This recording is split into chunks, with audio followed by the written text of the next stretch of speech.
Hi, I am Katina Horton, the Love and Freedom Toxic Relationship Recovery Coach. And today's Bible teaching is entitled Six Reasons Why You Won't Set Boundaries, Part 5. That's six reasons why you won't set boundaries, Part 5. And we're going to pick up off where we left off at from what last week. That was last Tuesday. We're going to pick up right at that point, right? And so before I get into the Bible teaching, I just want to remind you that we do what? We wear a tie so that we can make an impact. That means we're analyzing, troubleshooting, implementing, empowering, and impacting the women in our homes, communities, and around the world. And so the quickest way for you to be able to do that, right, is to hit the like button and to share this message that deals with biblical truths, healing, wholeness, knowledge, etc., right, with your friends and family, co-workers, etc. And so without further ado, I want to get right on into the message. I'm going to do a little bit of a review and go straight into today's part. But I just want to remind you, point number 6 is, right, the reasons why you want to set boundaries is because you don't value your soul, okay? The bait that was used for the soul tie was that David longed for connection and a close relationship with a biological father and brothers, right? And remember, as we've talked about before, when people know what it is that we're lacking, whether it's in our families, etc., right? Especially in our families, they will use that as a bait, right? And we can be used as a puppet on a string to do whatever it is that they want us to do. People have gotten themselves into some very questionable situations because the lack of resolving issues surrounding their family's love story garden. And then you can look at how it went for Rachel and Leah making a transaction with their bodies, right? For sex using mandrakes. Okay. You know, it's a hot mess when your son gets involved in trying to help you to have babies so that you can do what? You can feel like you're worthy enough, right? And you just keep trauma bonding yourself to your babies, soul tying yourself to your babies, trauma bonding yourself to your husband, soul tying yourself to your husband, but not in a healthy way, right? And then you and your sister are just piling up all of these issues through the spirit of competition, right? And being soul tied and trauma bonded to the same man. It's just a hot mess, right? And so one minute you had where David was playing the liar, and then the next minute he's escaping out of the window for his life. One minute you're sitting there eating dinner with your kids and your spouse, and the next minute, literally, you're putting a scarlet cord out the window like Rahab did, right? So to speak, trying to escape. You and your kids are trying to escape for your lives, literally. We were not meant to live back and forth lives, back and forth, in and out, up and down cycles of trauma bonds, right? It's not good for our nervous systems. And I just want to read a little bit of scripture from 1 Samuel 18. It says, when David had finished speaking with Saul, Jonathan was bound to David in close friendship and loved him as much as he loved himself. Saul kept David with him from that day on and did not let him return to his father's house. Jonathan made a covenant with David because he loved him as much as he loved himself. Then Jonathan removed the robe he was wearing and gave it to David, along with his military tunic, his sword, his bow, and his belt. So you know somebody's not trauma, but you know someone's bonded to you in closeness anytime they decide to give you a part of what makes them them, right? Anytime they give you a part of their warrior uniform, so to speak, right? And it says, David marched out with the army and was successful in everything Saul sent him to do. Saul put him in command of the fighting men, which pleased all the people and Saul's servants as well.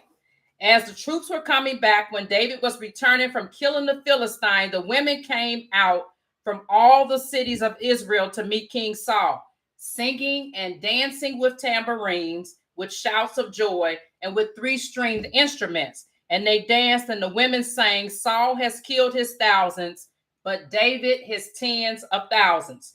Saul was furious and resented this song. They credited tens of thousands to David, he complained, but they only credited me with thousands. What more can he have but the kingdom? So Saul watched David jealously from that day forward, right?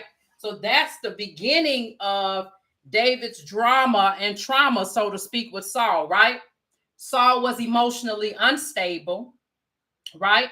Emotional instability leads to what? Double-mindedness.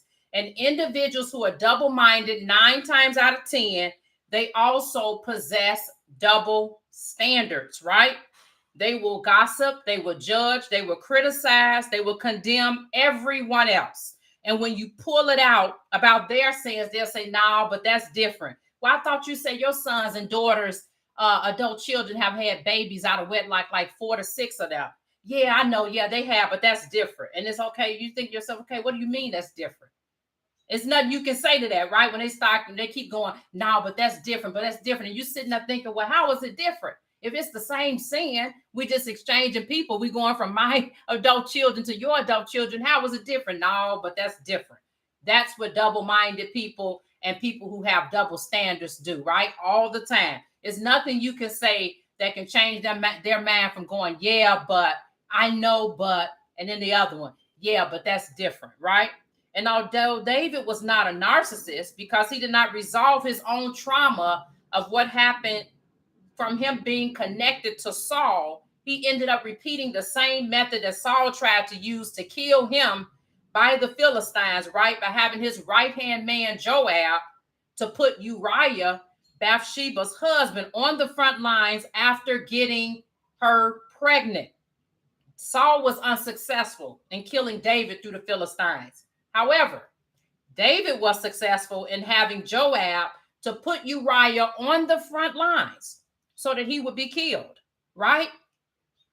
Either we resolve the trauma that's in our systems, in our mind, body, soul, and spirit, or we're going to act it out. Whatever trauma happened to us, whatever traumatic event, either we resolve it or we end up acting it out, right? And a lot of times that's through what? Emotionally abusing someone else, right?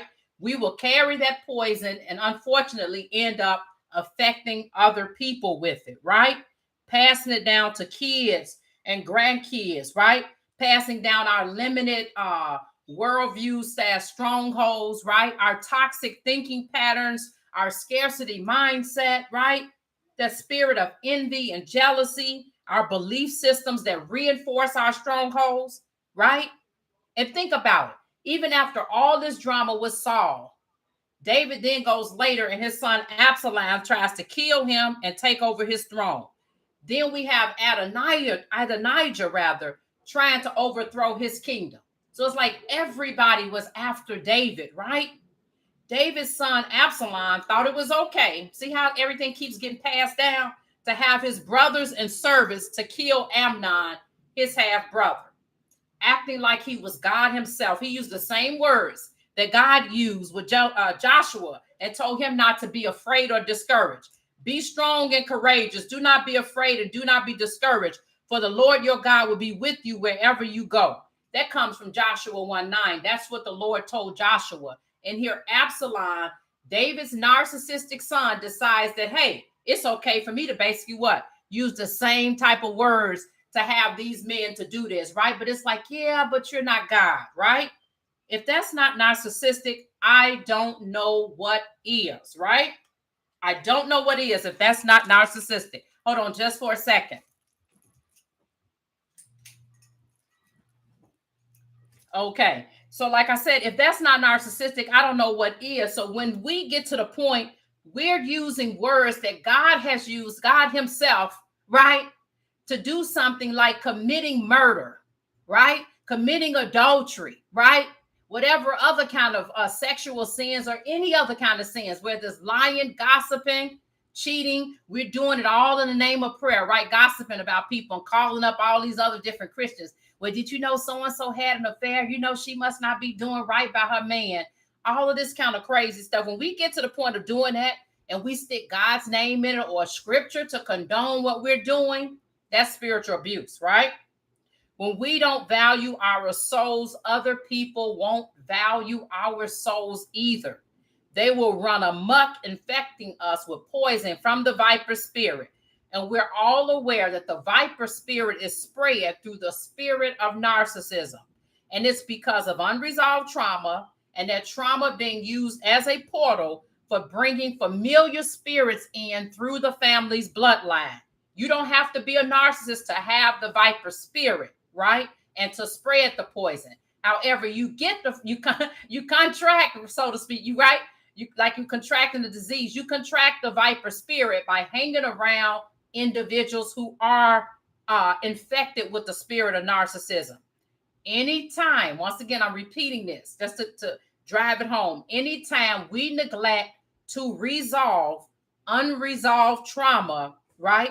Undealt with brokenness, we become a possible target of infecting other people with the viper spirit. And as we mentioned it before, it's not other people's responsibility, right? To know what it is that we need. It's our own responsibility to take care of all of that. Our souls are comprised of the mind, the will, and the emotions, right? And when the soul has been injured / damaged in any shape, form, or fashion, it has to be dealt with. Sweeping it under the rug only goes on for so long. It's a temporary fix to a mounting situation, right? And our bodies, minds, and souls can only hold our trauma for so long before we start reenacting the trauma that was inflicted upon us, right? And we become toxic through the viper spirit by attacking other people and infecting them. And then in scripture over in Matthew 12, 43 to 45, it says, when an impure spirit comes out of a person, it goes through and it's what? It goes through arid places seeking rest, and it does not find it. Then it says, I'll return to the house I left. When it arrives, it finds the house unoccupied, swept clean, and put in order. Then it goes and takes with it 7 other spirits, more wicked than itself, and they go in and live there. And the final condition of that person is worse than the first. That is how it will be with this wicked generation. Unclean spirits love entering the souls of individuals who have already gone and done their soul work. It's just like coming home to a clean house. They would rather go somewhere else, right? And it says in scripture, and when he was come to the other side into the country of Gergesenes, there met him 2 possessed with demons, coming out of the tombs, exceeding fierce, so that no man might pass that way. And behold, they cried out, saying, what have we to do with thee, Jesus, thou Son of God? Art thou come hither to torment us before the time? And there was a good way off from them, and herd of many swine feeding. So the devils besought him, saying, if thou cast us out, suffer us to go away into the herd of swine. And he said unto them, go. And when they were come out, they went into the herd of swine, and behold, the whole herd of swine ran violently down a steep place into the sea, and perished in the waters. And they that kept them fled and went their ways into the city, and told everything and what was befallen to the possessed of the devils. And behold, the whole city came out to meet Jesus. And when they saw him, they besought him that he would depart out of their coasts. When we don't exert boundaries, our mind is constantly filled with intrusive thoughts on steroids, right? Running rampant with all kind of statements, of critical statements, right? From that inner critic that was said to us during our childhood, young adulthood, older adulthood, whenever it was, whatever has become trauma, when our bodies are packed with it and it becomes too overwhelming for this physical system, all of the thoughts go then what? Straight up into our heads. And that's when the intrusive thoughts play on overload, right? All kind of statements that we're saying that's playing in our heads that come from those other people that infected us with their trauma, right? Saying statements like, well, you're never going to make any more money than you're making now. Well, we always lived in a state of poverty, and that's how we're going to live going forward. Blank kind of people will never be able to be millionaires, and you insert whatever your race is into that blank, right? Intrusive thoughts come in once again when the body is so overloaded The only place it has to go all that energy is to the brain, right? And what happens with your will? Because we got the mind, the will, and emotions with the soul. It's made of those three, right? Your will is your ability to choose. You don't want to do a certain thing, but you find yourself doing it anyway. Remember what Paul said, right? The things that he don't want to do, he find himself doing. And the things he want to do, he find himself not doing, right? You've already decided you're not going to the club. You stop, the club addiction is over, right? You're not going to take another drink. The alcohol addiction is over. You're not going to what? Participate in drugs. The drug addiction is over. You're not going to participate in premarital sex. The sex addiction is over. You're not going to participate in porn, right? The porn addiction is over. And any other person, place, thing, or idea that you were addicted to. But guess what? The next thing you know, you find yourself participating in the addiction anyway. The addictions are nothing but soul ties. And guess what? All addictions are idolatry, right? And false solutions to a problem. And then the last part of your soul that's affected are your emotions. When you don't set boundaries, right? People, what? Infect you with that viper spirit. And that viper spirit is a spirit that exists among those who are what? Emotionally immature, right? That spirit is combative / antagonistic, right? People like the Pharisees. It's a combative / antagonistic spirit, right? So think of the Pharisees, right? Not setting boundaries mean that you sign up to have your emotions played with like a puppet on a string. And the favorite tactic of this viper spirit is baiting. Baiting is done to taunt / make fun of you by making judgmental statements and using questions that appear as going through a process of having a deep conversation where emotional intimacy occurs. But that's not what's going on. Instead, the combative / antagonistic / argumentative person infected with the viper spirit have no intention of asking you these questions, right? To get a better understanding, to empathize with you and or the person, place, thing, or idea that they're judging, right? They want to bait you for the purpose of throwing you off balance so that they have power over you, right? And because they know that spirit inside of them knows, that viper spirit, that you've got unresolved trauma and belief systems and limited worldview / stronghold, right? That you have gotten rid of all of this stuff that this person who the viper spirit is residing inside of, right? It knows this is a clean house. I need to go inside of there. The last thing that the person infected with the viper spirit wants to do is to do what? Mess with somebody who represents abundant living, authenticity, living with integrity / wholeness and healing. The viper spirit thrives off of judging, baiting, arguing with people, right?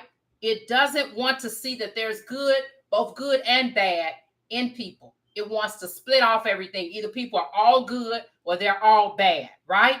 It only wants to separate people into that either or pattern. There's a lot of gray in life, and the more trauma, more drama, the more situations of trials and tribulations that we encounter in life, we will realize there's not just a black or white. 9 times out of 10, we're dealing with a lot of gray as far as how a person becomes the way that they are, right? But that viper spirit is in control. When that spirit is in control inside of you, it doesn't want to look at any of that. It wants its way. Think of a toddler who comes over to bite you when you don't give them their way. You don't give them a toy or a cookie or food that they want. And after they bit you, they're like, now. Look at who has the power now. Because you're like, ow, why did you do that?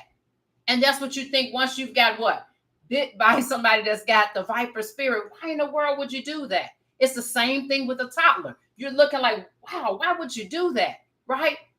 And they're thinking in their head, I got the power now, right? They're biting you. This toddler is biting you in order to gain control of themselves, right? It's a form of self-regulation for them. As adults, it's our responsibility to teach toddlers, to teach children and teens the proper tools for self-regulating. And when they're really little, what do we often say? We usually use 3 different words with the little toddlers and little bitty children, we say what? Use your words, right? Then we might say what? Take a deep breath, breathing in and then out, and breathing in and out. We're teaching them the proper mechanisms, right? For self-soothing. Put your binky in your mouth, right? We're trying to teach them all these different methods of self-regulating and self-soothing, right? And so what happens is that when we find ourselves doing this with adults, there's something wrong there. There's something drastically wrong anytime we are trying to teach an adult how to self-regulate. That's their responsibility. Each individual is responsible for themselves. And that's why Jesus responded the way he did over in scripture. It says Jesus went into the Mount of Olives, and I'm reading from John chapter 8. Early in the morning, he came again to the temple, and all the people came unto him, and he sat down and taught them. And the scribes and Pharisees brought unto him a woman taken in adultery. And when they had set her in the midst, they say unto him, Master, this woman was taken into adultery in the very act. Now Moses in the law commanded us that such be stoned. But what sayest thou? They already knew the law. Remember, self-righteous, narcissistic individuals, what? They love the rules and the laws, and they know all of it, right? They love having all of this knowledge about whatever they've got knowledge about. With the Pharisees, it was the scriptures. And they love the law because what? It makes them look like moral, upstanding individuals, right? And then it says this, they said, tempting him, that they might have to accuse him. See what I'm saying? So they want to entrap and accuse. And don't forget, I told you before, the people that have this Pharisee / viper spirit / self-righteous cerebral narcissist spirit, they want to do what? They want to eat you. That means they want to entrap, they want to accuse, they want to attack, and they want to test you, right? And so when they said, but what sayest thou? It says this, they said, tempting him that they might have to accuse him. But Jesus stooped down and with his finger wrote on the ground as though he heard them not. So he was just playing like I ain't even hear what y'all gonna say. I'm not gonna even give you a response to that right now, right? And then it says, and they which heard it being convicted. Okay, so he bent down and started stooping and writing, right? And so then it says, so when they continued asking him, he lifted up himself and said unto them, he that is without sin among you, let him first cast a stone at her. And again, he stooped down and wrote on the ground. And they which heard it, being convicted by their own conscience, went out one by one, beginning at the eldest, even unto the last. And Jesus was left alone, and the woman standing in the midst. When Jesus had lifted up himself and saw none but the woman, he said unto her, Woman, where are those thine accusers? Have no man condemned thee? She said, No man, Lord. And Jesus said unto her, Neither do I condemn thee. Go and sin no more. The Pharisees were self-righteous, cerebral narcissists, right? They were infected with a viper spirit. They knew the law. They didn't have an issue with the knowledge. They were asking Jesus that they didn't want to know what the law was because they already knew it. And when people bait you, when they have the viper spirit in you, you got to keep this in mind. They're not asking you a question for you to really answer it. They're asking so they can bait you and entrap and accuse and attack and test you. That's what they're doing, right? And they also were hoping that they would look like they were all of that in a bag of chips by making Jesus look like a complete fool. They wanted to entrap and attack Jesus, right? They weren't concerned about following the laws and whether the laws are right or not. They just wanted to what? Make him look like a fool so they can look real good, right? And then the woman, right, who the story was on, right, the attention was on, she was just a deflection. She was a triangulated deflection for them. She was just a tool, right? A tool of entrapment and accusation. First of all, Jesus was silent, and then he answered them. Never feel pressured. Once again, when you have someone who is antagonistic / combative, never feel pressured to answer them right away. It's a trap. It's a setup for you to react instead of responding. The worst thing you can do, or any of us can do, right, with an antagonistic / combative person, is to think we're going to come out clean.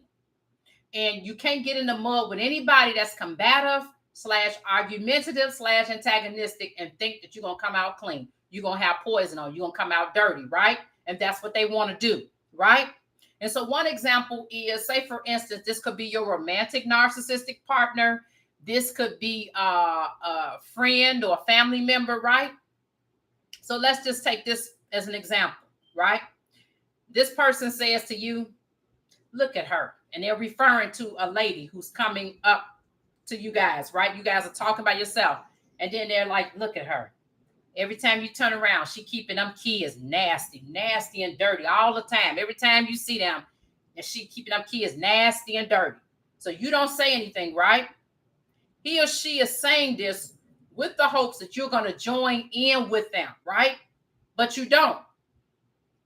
Then they keep on. You know, those kids are nasty and dirty every time I see them. Don't you think them kids nasty and dirty? They keep saying it. And finally you say, no, they're not nasty and dirty. Now, you say it not because you want to lie, but because you know this individual is judging. And judging, according to scripture, is not a good thing. It's sin, right? So you said, no, they're not nasty and dirty. So then the next thing you know, you're a liar. You know she keep those kids nasty and dirty all the time. You're a liar, right? And so then you might say something like, well, I really don't want to get into the point of judging people and their children. You know, it's sin, and I got my own sins, and I know it's just not good. Sometimes I'm rushing to go out to the store late, and I put something on that's nasty and dirty. I really don't want to go there. You know what I'm saying? And so then what happens is that they want to keep arguing. They want to be able to have the upper hand. How dare you say something that's going to trigger, right, that viper spirit in them rather, and then trigger their own unresolved trauma from childhood, etc. Oh no, that is not going to happen, right? But then what happens? So they keep going and keep going, and finally, you say, you know what? I see this is not going well, and I don't want to argue with you. Maybe we can talk about something similar to this at another time. Right now, this is not going well, right? And I'm not a person that's into arguing. Maybe we can talk about, how about we talk about like the sermon that was on the other day that we watched together? How about we talk about that podcast, right? How about we talk about the TV show that was on the other night, or about your love for stitching and stuff like that? Those are good conversations we can have. That person is not going to like that. Why? Because they have to have the last word. They have to feel like they have the power over. And they're going to feel some kind of way, and they're going to keep talking and keep talking and keep on trying to get you to argue with them. Finally, they're going to give up, right? And so what happens is that they're going to give up because they put two and two together. You're not going to have it.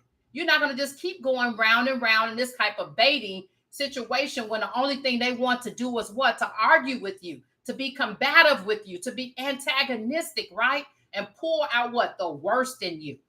Baiting means mockery and taunting you in order for what? A deceptive purpose underneath, right? And then even when it's not deceptive, it can come out as a trauma symptom when you become infected with the viper spirit by hanging out with other individuals who are what? Toxic, and you don't even know it, right? And so the thing about it is that that person will try to continue on that conversation, continue it on and continue it on. And then sometimes you'll say, well, you know what? Maybe I do need to hear them out. And you're thinking, okay, maybe they've had a come to Jesus moment. Maybe they've been able to self-regulate. Maybe they're coming out of judgmental mode, right? So you go ahead and engage, okay? That could be also another option. Then what happens? They continue to make more and more judgmental statements about this person, place, thing, or idea. And then that's when you got in your mind, you know what? They're not trying to understand this person, this place, this thing, or idea. They only want to judge and criticize, right? They only want to feed and reinforce and confirm their confirmation bias due to their unresolved trauma, toxic thinking, scarcity mindset, limited worldview / stronghold, their disdain, right? Intense disdain for integrity and dealing with the truth and reality, right? Your authenticity and everything inside of you that represents everything they don't want to look at from their childhood is the reason you have been targeted. They need to remain where? In a magical thinking land where all of your dreams come true. They need to be in the power up position. And so baiting, right, is the tool of an individual infected with the viper spirit. That's the number one tool that is used, right? They need to bite you. And so the Pharisees were frustrated because of the fact it didn't work with Jesus, right? The fact that they don't care about you, it shows it. If they just intent on arguing to get you all roused up, they don't care about you. The viper spirit goes for the bloodline. It destroys families, keeping the bloodline of toxicity from narcissists, narcissistic individuals, and other individuals with unresolved trauma who have toxic traits. What it does is that it just passes it on down from generation to generation, like you giving away a gift or something, right? And that's what the viper spirit thrives to do. Unknowingly, your close relationships, right, with narcissists, narcissistic individuals, and people with toxic traits makes your unresolved trauma a portal to pass the viper spirit along.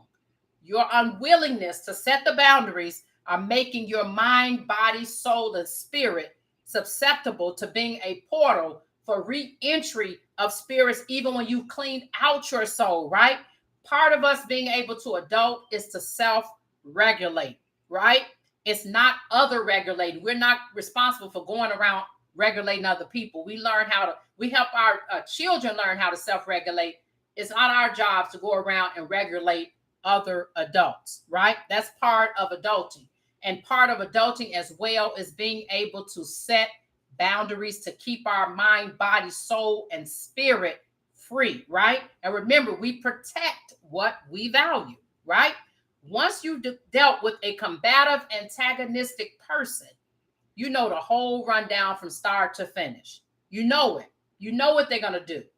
You know they're going to either come in one of two ways. And we talked about this with Darvo, meaning denial, right? When you have Darvo, it's denial, it's attack, and it's reverse victim offender. We talked about this from start to finish. Once you're dealing with this kind of person, you know what they're going to do. You know the games they play. They'll either come in huffing and puffing and ready to fight, and it's evident, right? It's physically evident what they're about to do. Or they've had a point where they're shaming and blaming you. You set up boundaries to self-protect your mind, body, soul, and spirit by cutting the conversation off. Then they will bait by coming in quietly, making it seem like, oh, I've had a come to Jesus moment. I'm ready to talk to you, have some emotional intimacy. I'm ready to have that conversation. That's not what's happening. They're going to ask you a question calmly that seems like it's okay. But once you answer it and then they say what they're going to say, right away you would know from the energy, this was just another form of quietly baiting me because they felt like they had to have the last word of power because you set a boundary and cut it off, right?